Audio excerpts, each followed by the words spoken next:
Quand on regarde historiquement, depuis 10 ans, le plan français, comme nous l'espérions, a répondu aux besoins en France, mais a eu un effet d'entraînement dans d'autres pays en Europe. Si la France ne perçoit pas ce rôle historique de leader qu'elle a eu, de responsabilité,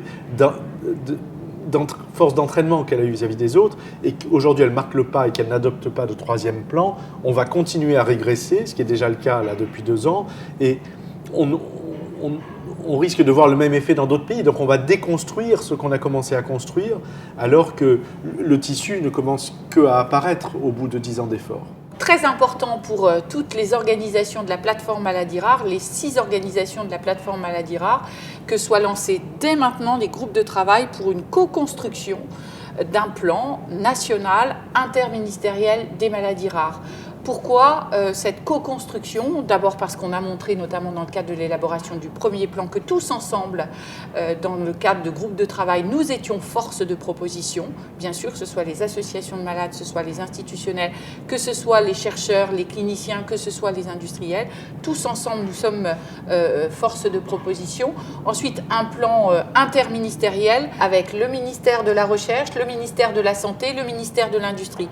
Pour réduire l'errance diagnostique, on peut utiliser 3 leviers, à notre avis. Le premier levier, c'est justement de renforcer l'information afin qu'il y ait une meilleure orientation vers les centres experts et ça contribuera à réduire l'errance diagnostique. Le deuxième levier, c'est de faire en sorte qu'en France, il y ait une plateforme nationale de séquençage à très haut débit de l'exome et du génome.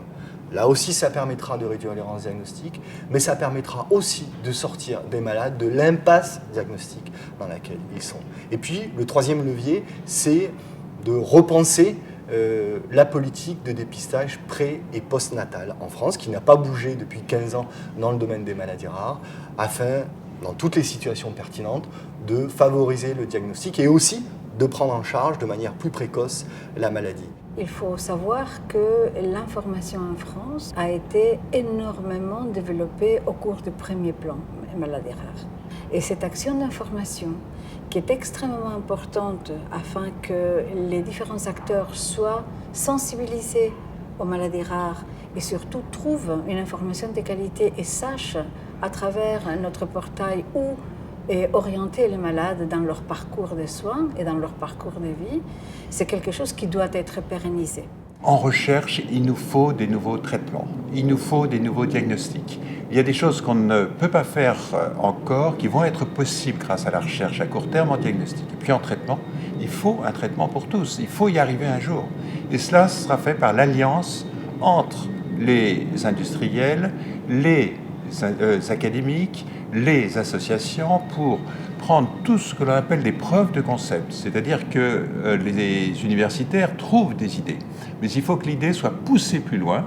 Et ça, c'est grâce aux industriels. On ne peut pas les laisser à part comme dans le deuxième plan.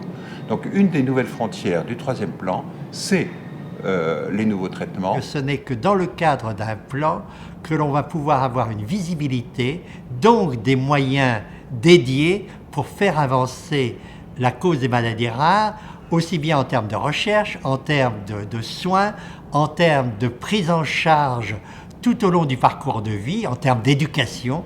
Tout cela est absolument nécessaire et ne peut se retrouver que dans un troisième plan.